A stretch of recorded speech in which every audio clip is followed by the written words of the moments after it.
Harikumar sir, നമസ്കാരം. നമസ്തേ. വളരെ ഞെട്ടിപ്പിക്കുന്ന രീതിയിലുള്ള ഒരു നിക്ഷേപമാണ് അമേരിക്കൻ കമ്പനി ഗൂഗിൾ ഇന്ത്യയില് നടത്താൻ വേണ്ടി പോകുന്നത് എന്നാണ് നമുക്ക് അറിയാൻ വേണ്ടി കഴിയുന്നത്. 1.5 ലക്ഷം കോടി രൂപയുടെ ഒരു AI നിക്ഷേപം, AIക്ക് വേണ്ടിയിട്ട് ഒരു ഹബ്ബ് ഇന്ത്യയിൽ ഒരുങ്ങുന്നു എന്നാണ് കേൾക്കുന്നത്. ഇത് യഥാർത്ഥത്തിൽ ചൈനയെ നേരിടാൻ വേണ്ടിയിട്ട് അമേരിക്ക ഇന്ത്യയെ പാർട്ട്ണറാക്കുകയാണോ എന്ന ചോദ്യങ്ങൾ പുറത്തേക്ക് വരുന്നുണ്ട്. നമുക്കറിയാം, AI ടെക്നോളജിയുടെ കാര്യത്തിൽ ചൈനയും അമേരിക്കയും തമ്മിൽ കടുത്ത മത്സരത്തിലാണ്. അപ്പോ അങ്ങനെ ഒരു സാഹചര്യത്തിൽ ഇന്ത്യയെ പാർട്ട്ണർ ആക്കുകയാണോ AI ടെക്നോളജിയുടെ കാര്യത്തിൽ അമേരിക്ക? എങ്ങനെയാണ് അങ്ങ് വിലയിരുത്തുന്നത്? ഇന്ത്യയും അമേരിക്കയും തമ്മിലുള്ള വ്യാപാര യുദ്ധത്തിനൊക്കെ ഒരു വിരാമമാവുകയാണോ ഇതോടുകൂടി? ഇന്ത്യയും അമേരിക്കയും തമ്മിലുള്ള വ്യാപാര യുദ്ധം ഇത്ര കടുത്തിരിക്കുമ്പോഴും അമേരിക്കയിലെ ബഹുരാഷ്ട്ര ഭീമനായ ഗൂഗിള് ഇന്ത്യയിലെ വിശാഖപട്ടണത്തിൽ ഏതാണ്ട് 1.5 ലക്ഷം കോടി, അതായത് 15 ബില്യൺ US$ AI ഹബ്ബ് നിർമ്മിക്കുകയാണ്. അമേരിക്കയ്ക്ക് പുറത്ത് ഗൂഗിൾ നടത്തുന്ന ഏറ്റവും വലിയ നിക്ഷേപമാണ്. ഈ നിക്ഷേപം അങ്ങനെ 100 കൊല്ലം കൊണ്ടൊന്നും അല്ല. 2026 തൊട്ട് 2030 വരെയുള്ള കാലഘട്ടത്തിൽ ഇത് പൂർണ്ണമായിട്ടും ഈ നിക്ഷേപം ഇന്ത്യയിൽ നടത്തപ്പെടും. മാത്രവുമല്ല, ഗൂഗിളിന്റെ AI ഹബ്ബ് വിശാഖപട്ടണത്ത് 2030 ഉദ്ഘാടനം പൂർണ്ണ രീതിയിൽ പ്രവർത്തനം നടത്തുകയും ചെയ്യും. അപ്പോൾ അമേരിക്ക ഈ വിഷയത്തിൽ വളരെ സീരിയസ് ആയിട്ട് തന്നെയാണ് നീങ്ങുന്നത്. സ്വാഭാവികമായിട്ടും നമുക്ക് ഒരു സംശയം ഉണ്ടാകും. കാരണം ഇന്ത്യയുടെ ഉൽപ്പന്നങ്ങൾക്ക് മേൽ 50% നികുതി ചുമത്തിയ ഇന്ത്യയെ നിരന്തരമായിട്ട് ലോകത്തിലെ എല്ലാ വേദികളിലും ചീത്ത വിളിക്കുന്ന, പിന്നെ ഇന്ത്യ പാകിസ്ഥാൻ യുദ്ധത്തില് താനാണ് ആ യുദ്ധം നിർത്തിയെന്ന് കള്ളം, ഒരു ഉളുപ്പുമില്ലാതെ ലോകത്തിലെ എല്ലായിടവും നടന്ന് കള്ളം പറയുന്ന ഡൊണാൾഡ് ട്രംപ് അമേരിക്ക ഭരിക്കുമ്പോൾ ഗൂഗിളിന് എങ്ങനെ ഇങ്ങനൊരു പ്രവൃത്തി ചെയ്യാൻ ധൈര്യം വന്നു? അത് അമേരിക്കൻ സർക്കാരിനെ വെല്ലുവിളിച്ചുകൊണ്ടൊന്നും ചെയ്യുന്നതാണെന്ന് നമ്മൾ ചിന്തിക്കേണ്ട. ഇതിനോടൊപ്പം ചേർത്ത് വായിക്കേണ്ട മറ്റൊരു കാര്യം കൂടി ഞാൻ പറയാം.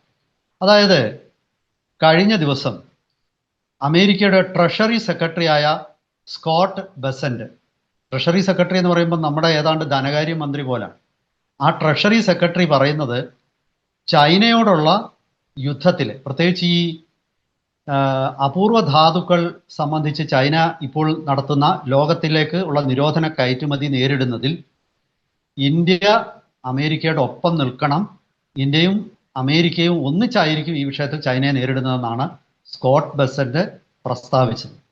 ഇത് രണ്ടും കൂടി കൂട്ടി വായിക്കുക. സ്കോട്ട് ബെസന്റിന്റെ പ്രസ്താവന, അത് സുന്ദർ പിച്ചയുടെ നിക്ഷേപത്തിനെ കുറിച്ചുള്ള അനൗൺസ്മെന്റ്. അദ്ദേഹം മോഡിയുമായിട്ട് സുന്ദർ പിച്ചൈ ചർച്ച നടത്തി. അത് ഡൽഹിയിൽ ഇപ്പോൾ ആർട്ടിഫിഷ്യൽ ഇന്റലിജൻസ് സംബന്ധിച്ച ഒരു വലിയ അന്താരാഷ്ട്ര സമ്മേളനം നടന്നുകൊണ്ടിരിക്കുകയാണ്. ആ സമ്മേളനത്തിലും അദ്ദേഹം ഇത് ആവർത്തിച്ചു. അപ്പോൾ എന്തുകൊണ്ടാണ് ഇന്ത്യ എന്താണ് ആദ്യമായിട്ട് നമുക്ക് ഈ നിക്ഷേപത്തിന്റെ ഒരു പ്രത്യേകതകൾ നോക്കാം. ആ നിക്ഷേപത്തിനോടനുബന്ധിച്ചിട്ട് വിശാഖപട്ടണത്ത് വലിയൊരു ഡേറ്റ ഇൻഫ്രാസ്ട്രക്ചർ, അതായത് വലിയ ഒരു ഡാറ്റ സെന്റർ തുടങ്ങുകയാണ്. അതുപോലെ ഹൈസ്പീഡ് കണക്ടിവിറ്റി അവിടെ ഉണ്ടാകും. ക്ലീൻ എനർജി, അതായത് ഈ ഫോസിൽ ഫ്യൂവൽ, പെട്രോളോ ഡീസലോ ഒന്നും കൊണ്ടായിരിക്കത്തില്ല അവിടുത്തെ എനർജി. അതുപോലെ പിന്നെ കൽക്കരി കൊണ്ടുള്ള പ്രവർത്തിക്കുന്ന താപനിലയത്തിൽ നിന്നും അവർ എനർജി സ്വീകരിക്കുന്നതല്ല, അവർ ക്ലീൻ എനർജി ആയിരിക്കും അവിടെ ഉപയോഗിക്കുക. ഇത് ഈ വളരെ കൃത്യമായിട്ട് പ്രഖ്യാപനത്തിൻ്റെ, അതായത് പദ്ധതിയുടെ വിശദാംശങ്ങളിൽ ഉൾപ്പെടുത്തിയിട്ടുണ്ട്. അതുപോലെ ഗിഗാവാട്ട് സ്കെയിലിൽ പിന്നെ ഒരു തലത്തിലുള്ള ഡേറ്റ സ്റ്റോറേജ് ആണ്. ഈ ഡേറ്റാ സെന്റർ എന്ന് പറയുമ്പോൾ അവിടെ സെർവറുകൾ, അതായത് കമ്പ്യൂട്ടറുകൾ കാണും, അനുബന്ധ പിന്നെ അതുപോലെ ഒരുപാട് ഫൈബർ ഓപ്റ്റിക്സ് നെറ്റ്വർക്ക് കാണും, റിന്യൂവബിൾ എനർജി സിസ്റ്റംസ് ഉണ്ടായിരിക്കും അവിടെ. അങ്ങനെ ഒരുപാട് ആധുനിക സംവിധാനങ്ങളാണ് അവിടെ ഏർപ്പെടുത്താൻ പോകുന്നത്. ഈ പിന്നെ നെറ്റ്വർക്ക്, അതായത് കമ്മ്യൂണിക്കേഷൻ ഇന്റർനെറ്റിന്റെ നെറ്റ്വർക്കുകൾക്കായിട്ട് അദാനി കണക്സ്, അതുപോലെ എയർടെൽ, ഈ 2 കമ്പനികളുമായിട്ട് ഗൂഗിള് കരാറിൽ ഏർപ്പെടുകയാണ്. അവരായിരിക്കും, അദാനി കണക്സും അതുപോലെ പിന്നെ എയർടെല്ലും ആയിരിക്കും ഈ വിശാഖപട്ടണത്തുള്ള ഗൂഗിളിന്റെ AI ഹബിലേക്ക് വേണ്ട സേവനങ്ങൾ, കണക്ടിവിറ്റി സേവനങ്ങൾ നൽകുക. അതുപോലെ തന്നെ ഈ പിന്നെ ഈ കമ്പ്യൂട്ടിങ് സംബന്ധിച്ച് അസോസിയേറ്റഡ് ആയിട്ടുള്ള കമ്പ്യൂട്ടറുകളോട് അനുബന്ധിച്ചിട്ടുള്ള പിന്നെ ഉപകരണങ്ങൾ, ഉപകരണങ്ങൾ, പിന്നെ അതുപോലെ സ്റ്റോറേജ് ഡ്രൈവുകൾ, അങ്ങനെ ഒരുപാട് ആധുനിക ഉപകരണങ്ങൾ ഈ AI ഹബിൽ സ്ഥാപിക്കപ്പെടും. ഇത് ഒരു സെൻട്രലൈസ്ഡ് പ്ലാറ്റ്ഫോമാണ്. അവിടെ വിവിധ AI ടൂളുകളെ ഉപയോഗിക്കാനും അതുപോലെ ഡെവലപ്പ് ചെയ്യുന്നു, അതിൻ്റെ ട്രെയിനിങ് കൊടുക്കുന്നു. അതുപോലെ ഒരുപാട് മേഖലയിലുള്ള AI മോഡലുകൾ നിർമ്മിക്കപ്പെടുന്നു. ഇങ്ങനെ റിസർച്ച് ആൻഡ് ഡെവലപ്മെന്റ്, പിന്നെ അതുപോലെ തന്നെ ട്രെയിനിങ്, ഇങ്ങനെയുള്ള എല്ലാ തലങ്ങളിലും ഉള്ള പ്രവർത്തനങ്ങൾ ഈ AI ഹബിൽ ഉണ്ടായിരിക്കും. അപ്പോൾ ഗൗതം ആദ്യം എന്നോടൊരു ചോദ്യം ചോദിച്ചു, ഈ ആർട്ടിഫിഷ്യൽ ഇന്റലിജൻസ് ഹബ്ബ് ഇത് ചൈനയും അമേരിക്കയും തമ്മിലുള്ള യുദ്ധത്തിന്റെ ഭാഗമാണോ എന്ന്. തീർച്ചയായിട്ടും അതെ എന്ന് തന്നെയാണ് എൻ്റെ ഉത്തരം. സുന്ദർ പിച്ചൈ ഒരു കാര്യം പറഞ്ഞിട്ടുണ്ട്, ഇന്ത്യയെ ആർട്ടിഫിഷ്യൽ ഇന്റലിജൻസ് ഡെവലപ്മെന്റിലെ ലോകത്തിലെ തന്നെ മുന്നണി രാജ്യമായിട്ട് ഇന്ത്യയെ ഈ AI ഹബ്ബ് മാറ്റിയെടുക്കും എന്നാണ് സുന്ദർ പിച്ചൈ പറഞ്ഞത്. ചൈനയിലായിരുന്നു ഈ പ്രവർത്തനങ്ങൾ വേണ്ടത്ര ഗൗരവത്തോടും അതുപോലെ വളരെ മുൻപേയും ചൈനയിൽ തുടങ്ങിയിരുന്നു. ഇതിന്റെ തുടക്കം 2016 ചൈനീസ് കമ്മ്യൂണിസ്റ്റ് പാർട്ടി വളരെ ദീർഘവീക്ഷണത്തോടെ ഒരു പഞ്ചവത്സര പദ്ധതി AIക്കായിട്ട് തയ്യാറാക്കി. അതായത് അവർ AI ആർട്ടിഫിഷ്യൽ ഇന്റലിജൻസിനെ 14 മേഖലകളായിട്ട് തിരിച്ചു. കേരളത്തിലെ കമ്മ്യൂണിസ്റ്റ് പാർട്ടിയൊക്കെ ഒന്ന് നോക്ക്, കമ്പ്യൂട്ടറിനെതിരെ പിന്നെ ബഹളം വെക്കാനല്ലാതെ പിണറായി വിജയന് ഇത്തരം ദർശനങ്ങൾ വല്ലതും ഉണ്ടോ, വിഷൻ വല്ലതും ഉണ്ടോ? അങ്ങനെയുള്ള ആൾക്കാർ ആരെങ്കിലും അങ്ങേരുടെ കൂടെ ഉണ്ടോ? ആലോചിച്ച് നോക്കി. ചൈനീസ് കമ്മ്യൂണിസ്റ്റ് പാർട്ടി വർഷങ്ങൾക്ക് മുമ്പ് അത് ആലോചിച്ചു.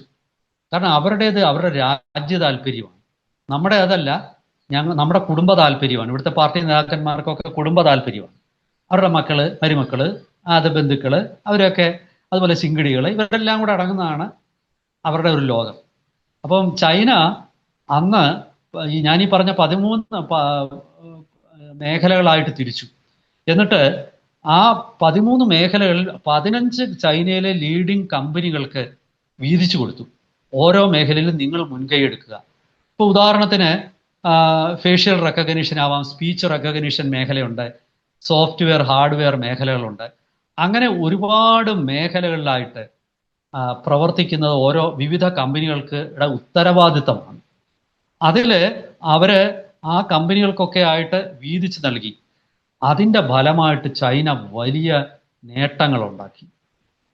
ഇന്ന് പറയുന്നത് ചൈനയുടെ രാഷ്ട്രീയമാകട്ടെ, ചൈനയുടെ കാർഷിക മേഖലയാകട്ടെ, ചൈനയുടെ ട്രാൻസ്പോർട്ടേഷൻ മേഖലയാവട്ടെ, അതുപോലെ ചൈനയിലെ ഭക്ഷ്യ മേഖലയാകട്ടെ, ഇവിടെ എല്ലാം തന്നെ ആർട്ടിഫിഷ്യൽ ഇൻ്റലിജൻസിൻ്റെ ഉപയോഗമാണ് ചൈനയെ മാറ്റിമറിച്ചിരിക്കുന്നത്. ഈ പിന്നെ പ്രമുഖ കമ്പനികൾ, അതുപോലെ ചൈനയിൽ ഇതുപോലെ AI ഹബ്ബുകൾ, നമ്മളിവിടെ ആദ്യത്തെ AI ഹബ്ബ് ഉണ്ടാകുന്നേ ഉള്ളൂ. ചൈനയിലാകട്ടെ ബെയ്ജിങ്, ഷാങ്ഹായ്, ഗുവാങ്ഷു, അതുപോലെ ഹോങ്കോങ്, ഇവിടങ്ങളിലൊക്കെ AI ഹബ്ബുകൾ ഉണ്ടായിക്കഴിഞ്ഞു. അമേരിക്ക ഞെട്ടലോടാണ് ഇത് കാണുന്നത്. കാരണം അമേരിക്കയ്ക്ക് ഒറ്റയ്ക്ക് ചൈനയെ നേരിടാൻ പറ്റില്ല. ഒന്നാമത്തെ കാര്യം, ഈ ആർട്ടിഫിഷ്യൽ ഇൻ്റലിജൻസിൽ ട്രെയിൻ ചെയ്തിരിക്കുന്ന ഒരു ടാലൻറ്റ്, ഈ എണ്ണം ഈ രീതിയിൽ അമേരിക്കയിലില്ല. അമേരിക്കയ്ക്ക് ഒരു കാലത്തും അമേരിക്കയുടെ ജനസംഖ്യ വെച്ചിട്ട് അതൊന്നും ചെയ്യാൻ പറ്റില്ല. അപ്പോൾ അവിടെയാണ് ഇന്ത്യയുടെ പ്രസക്തി അമേരിക്കയ്ക്ക് മനസ്സിലായത്. അതായത് ഈ പിന്നെ ഇത്തരം ഒരു യുദ്ധത്തിൽ ചൈനയുമായി നേരിടണമെങ്കിൽ മറ്റൊരു രാജ്യത്തിൻ്റെ സഹായമില്ലാതെ പറ്റില്ല, അത് ഇന്ത്യ തന്നെ ആയിരിക്കണം. 2016 ചൈനീസ് കമ്മ്യൂണിസ്റ്റ് പാർട്ടി ഈ ഒരു തുടക്കമിട്ടപ്പോൾ 2022 US ഇത് തിരിച്ചറിയുന്നത്. 22 അമേരിക്കൻ സർക്കാർ ഇത് തിരിച്ചറിഞ്ഞുകൊണ്ട് ഒരുപാട് കയറ്റുമതി നിയന്ത്രണങ്ങളും വ്യാപാര നിയന്ത്രണങ്ങളും കൊണ്ടുവന്നു. അപ്പം നമ്മൾ മനസ്സിലാക്കേണ്ടത്, ട്രംപിൻ്റെ ഇപ്പോഴത്തെ വ്യാപാര നിയന്ത്രണങ്ങൾ യഥാർത്ഥത്തിൽ ചൈനയെ തന്നെ ലക്ഷ്യമിട്ടാണ്. ചൈനയ്ക്ക് മേൽ 100% നികുതി അടിച്ചേൽപ്പിച്ചപ്പോൾ അതൊരു ലോങ് ടേം പ്ലാനിൻ്റെ ഭാഗം തന്നെ. അത് അതിന് ചില ന്യായീകരണങ്ങളൊക്കെ കണ്ടെത്തി എന്നുള്ളതേ ഉള്ളൂ. ഒറ്റയടിക്ക് 100% നികുതി കൊണ്ടുവന്നില്ല. അപ്പോൾ ഇപ്പോൾ അമേരിക്കയ്ക്ക് ഒരു ന്യായമുണ്ട്. ചൈന ഈ അപൂർവ ധാതുക്കൾ കയറ്റുമതിയിൽ വലിയ നിയന്ത്രണം ഏർപ്പെടുത്തിയിരിക്കുന്നു. ആ നിയന്ത്രണം ഏർപ്പെടുത്തിയപ്പോൾ അതിനൊരു ബദൽ പോലെ, അല്ലെങ്കിൽ മറ്റ് ഇങ്ങനെയുള്ള ചൈനയുടെ നടപടികൾക്ക് എതിർക്കാനെന്നുള്ള മട്ടിൽ 100% നികുതി തീരുവ ഏർപ്പെടുത്തി ചൈനീസ് ഉൽപ്പന്നങ്ങൾക്ക് മേലെ. അപ്പോൾ ഇവിടെ ഇന്ത്യയെ എന്തുകൊണ്ട് അമേരിക്ക പാർട്ണറായിട്ട് 2022 തൊട്ട് അമേരിക്ക ചൈനയെ എതിർത്ത് തുടങ്ങി. എന്തുകൊണ്ട് ഇന്ത്യയെ അമേരിക്കയുടെ പാർട്ണറായിട്ട് അമേരിക്ക തീരുമാനിക്കുന്നു? ഒന്നാമത്തെ കാര്യം, നമ്മുടെ ടാലന്റ്, വർക്ക് ഫോഴ്സ് ടാലന്റ് ആണ്. ഏതാണ്ട് 2022 തന്നെ ഇന്ത്യയിൽ 6 ലക്ഷം ചെറുപ്പക്കാര് ആർട്ടിഫിഷ്യൽ ഇന്റലിജൻസ് സംബന്ധിച്ച കോഴ്സുകളിൽ ഫോർമൽ എഡ്യൂക്കേഷൻ നേടിയവരും അതുപോലെ തന്നെ ആ മേഖലയിൽ പ്രവർത്തിക്കുന്നവരുമായിട്ടുണ്ടായിരുന്നു. ഈ 2027 ആകുമ്പോൾ, അതായത് ഇപ്പൊ 25 തീരാൻ പോവുകയാണ്, 2 വർഷത്തിനുള്ളിൽ ഈ 6 ലക്ഷം ടാലന്റഡ് ചെറുപ്പക്കാരുടെ എണ്ണം 1.25 മില്യൺ ആയിട്ട് വർദ്ധിക്കും എന്നാണ് നമ്മുടെ വിദ്യാഭ്യാസ സ്ഥാപനങ്ങളുടെ ഇത് ഈ AI ആയിട്ട് ബന്ധപ്പെട്ട കോഴ്സുകൾ ചെയ്യുന്നവരുടെ എണ്ണം കണക്കിലെടുത്തിട്ട് പിന്നെ ഇപ്പോൾ കണ്ടെത്തിയിരിക്കുന്നത്. അങ്ങനെയുള്ള ഒരു വലിയ വർക്ക് ഫോഴ്സ് ഇന്ത്യയിലുണ്ട്. ഈ വർക്ക് ഫോഴ്സ് ആണ് അമേരിക്കയെ ഇങ്ങോട്ട് നിക്ഷേപം നടത്താൻ ആകർഷിക്കുന്നത്. രണ്ടാമത്തെ ഏറ്റവും വലിയ കാര്യം, അതായത് AI സ്കിൽ പെനിട്രേഷൻ എന്നൊരു പിന്നെ വസ്തുത. ഈ സ്കിൽ പെനിട്രേഷൻ എന്ന് പറഞ്ഞാൽ, ഇപ്പോൾ ഓരോ മേഖലയിൽ, നിങ്ങൾ ഏത് മേഖലയിലായിട്ട് പ്രവർത്തിക്കുന്നത് ആയിക്കോട്ടെ, പക്ഷെ നിങ്ങൾ പ്രവർത്തിക്കുന്ന മേഖലയിൽ നിങ്ങൾ AI ഉപയോഗപ്പെടുത്തുന്നുണ്ടോ? അങ്ങനെ ഉപയോഗപ്പെടുത്തുന്ന മേഖലയിൽ ജോലി ചെയ്യുന്നവരുടെ എണ്ണം, ഇതാണ് ഈ സ്കിൽ പെനിട്രേഷൻ എന്ന് പറയുന്നത്. ഈ സ്കിൽ പെനിട്രേഷൻ, അങ്ങനത്തെ ആൾക്കാരുടെ എണ്ണവും അതുപോലെ ഏതെല്ലാം മേഖലകളിലാണ് AI പെനിട്രേറ്റ് ചെയ്തിരിക്കുന്നത്, ഇതെല്ലാം കണക്കിലെടുത്ത് അമേരിക്കയിലെ ഏറ്റവും പ്രശസ്തമായ 2-3, അതായത് ഐവി ലീഗ് കോളേജസ് എന്ന് അവിടെ പറയും, അതിലൊന്നായിട്ടുള്ള സ്റ്റാൻഫോർഡ് യൂണിവേഴ്സിറ്റി അവർ ഇൻഡെക്സ് തയ്യാറാക്കി. ആ ഇൻഡെക്സിൽ 1-ാം സ്ഥാനം ഇന്ത്യക്കാണ്. അതായത് ആർട്ടിഫിഷ്യൽ ഇന്റലിജൻസ് ഏറ്റവും അധികം പല മേഖലകളിലും ഉപയോഗിക്കുന്ന രാജ്യമായിട്ട് ഇന്ത്യ മാറിക്കഴിഞ്ഞിരിക്കുന്നു. അപ്പോൾ ഇന്ത്യക്കാർക്ക് ഇതൊരു പുത്തരിയല്ല. അതും കൂടി കണക്കിലെടുത്താണ് ഗൂഗിൾ ഇവിടെ നിക്ഷേപം നടത്തുന്നത്. അതായത് വരും കാലങ്ങളിൽ ലോകം, അതിന് ഞാൻ വരും കാലം എന്ന് പറയുന്നത് ഒരു 10 പതിറ്റാണ്ടോ അല്ലെങ്കിൽ ഒരു 20 വർഷമോ ഒന്നും എടുക്കില്ല. ഒരു 5 കൊല്ലത്തിനിടയിൽ സൈനിക മേഖല, രാഷ്ട്രീയം, അതുപോലെ എന്താണ് ഭക്ഷ്യം, കൃഷി, ഇവിടെ എല്ലാം ആർട്ടിഫിഷ്യൽ ഇന്റലിജൻസിന്റെ പ്രഭാവമായിരിക്കും. ഈ രാഷ്ട്രീയത്തിൽ പോലും പ്രചരണം നടത്തുമ്പോൾ AI ടൂളുകളായിരിക്കും. ഇപ്പം നിങ്ങൾ നമ്മളിപ്പോൾ സംസാരിച്ചുകൊണ്ടിരിക്കുന്നു, നമ്മളിപ്പം 2 വ്യക്തികൾ സംസാരിക്കുന്നു, ഇപ്പം AI മാത്രം ചെയ്യുന്ന ഒരുപാട് വീഡിയോകൾ ഉള്ള വീഡിയോ ചാനലുകളുണ്ട്. ആ രീതിയിലേക്ക് കാര്യങ്ങൾ മാറിക്കഴിഞ്ഞു. അതായത് മനുഷ്യൻ ആർട്ടിഫിഷ്യൽ ഇന്റലിജൻസിനെ ഉപയോഗിക്കുന്ന ഒരു തലത്തിലേക്ക്, അത് ഇപ്പോൾ പരിമിതിയുണ്ട്. എന്തായാലും ഒരു 2030 ശേഷം ഒരു 5 കൊല്ലം കഴിയുമ്പോഴേക്കും ആ മേഖല വലിയ കുതിച്ചുചാട്ടമായിരിക്കും നടത്തുന്നത്. ആ കുതിച്ചുചാട്ടത്തിൽ ഇന്ത്യ പിറകിൽ പോകില്ല എന്നാണ് നമ്മൾ മനസ്സിലാക്കുന്നത്. അതായത് നമ്മൾ ഈ വ്യാപാര യുദ്ധം എന്നൊക്കെ പറഞ്ഞ് പെരിഫറൽ, അതായത് ബാഹ്യമായിട്ട് നമ്മൾ ഇന്ത്യയും അമേരിക്കയും തമ്മിൽ ശത്രുതയാണ് എന്ന് നമ്മൾ പറയുമ്പോഴും ചൈനയെ നേരിടാൻ അമേരിക്കയ്ക്ക് ഇന്ത്യ ഇല്ലാതെ പറ്റില്ല. നമ്മൾ ഏറ്റവും ഒടുവിൽ ഇപ്പം നമ്മൾ കേൾക്കുന്നത് ചൈന ഒരു സ്റ്റാർ വാർ സങ്കല്പത്തിന് സമാനമായ ഒരു മിസൈൽ പ്രതിരോധ സംവിധാനം ഉണ്ടാക്കുന്നതിനെ കുറിച്ചൊക്കെ നമ്മൾ ഈ കഴിഞ്ഞ ദിവസം വാർത്തകളിലൊക്കെ വായിച്ചു. അതായത് വരും ദിവസങ്ങളിൽ ആർട്ടിഫിഷ്യൽ ഇന്റലിജൻസ് നയിക്കുന്ന യുദ്ധമായിരിക്കും നടക്കുന്നത്. പാകിസ്ഥാനെ പോലുള്ള രാജ്യങ്ങളൊക്കെ ഇനിയും ഒരു 10 വർഷം കഴിഞ്ഞാൽ അപ്രസക്തമാവും ലോകത്തിൽ. അവർക്ക് ഇനി പ്രത്യേകിച്ച് ഒരു പ്രസക്തി. വലിയ വലിയ രാജ്യങ്ങൾ, ഇന്ത്യ, അമേരിക്ക, ചൈന, അതുപോലൊക്കെയുള്ള വലിയ രാജ്യങ്ങളായിരിക്കും ലോകത്തിനെ നിയന്ത്രിക്കുന്നത്. സാധാരണ മനുഷ്യർക്ക് ഇനി ഈ ലോകത്തിൽ വലിയ പ്രസക്തിയില്ല. അവരേതാണ്ട് അടിമകളെ പോലെ ആകും. ഞാൻ പറയുമ്പം ക്രൂരമായിട്ട് ഞാൻ സംസാരിക്കുമെന്ന് ചിലപ്പോൾ കേൾക്കുന്നവർക്ക് തോന്നും. ഞാൻ പറയാൻ പോകുന്ന വസ്തുതകളാണ്. നിങ്ങളും ഞാനും ഉൾപ്പെടെയുള്ളവർ നാളെ അടിമകളാകാതിരിക്കണമെങ്കിൽ വിദ്യാഭ്യാസവും നോളജും അതുപോലെ സമ്പത്തും എല്ലാം കൊണ്ട് നമ്മൾ ഉയർന്നില്ലെങ്കിൽ, നിങ്ങൾ ഉയർന്നില്ലെങ്കിൽ നിങ്ങളുടെ മക്കളും നിങ്ങളുടെ കൊച്ചുമക്കളും ഒക്കെ ആരുടെയെങ്കിലുമൊക്കെ അടിമകളായിരിക്കും എന്നുള്ളതിൽ യാതൊരു സംശയവും വേണ്ട. അങ്ങനെ വരാൻ പോകുന്ന ഒരടിമക്കൂട്ടം, അഭിപ്രായം പറയാൻ ശേഷിയില്ലാത്ത, വിലയേറിയ ഇൻഫർമേഷൻ ആക്സസ് ഇല്ലാത്ത ഒരു സംഘം ആൾക്കാരും അടങ്ങുന്നതായിരിക്കും ഈ ലോകം. മറ്റൊരു സംഘം ആൾക്കാർ ദൈവം പോലെ കരുത്തുള്ളവരും ദൈവത്തിനേക്കാളും ശേഷിയുള്ളവരുമായ ഒരു മനുഷ്യ സമൂഹം ഉരുത്തിരിഞ്ഞു വരും.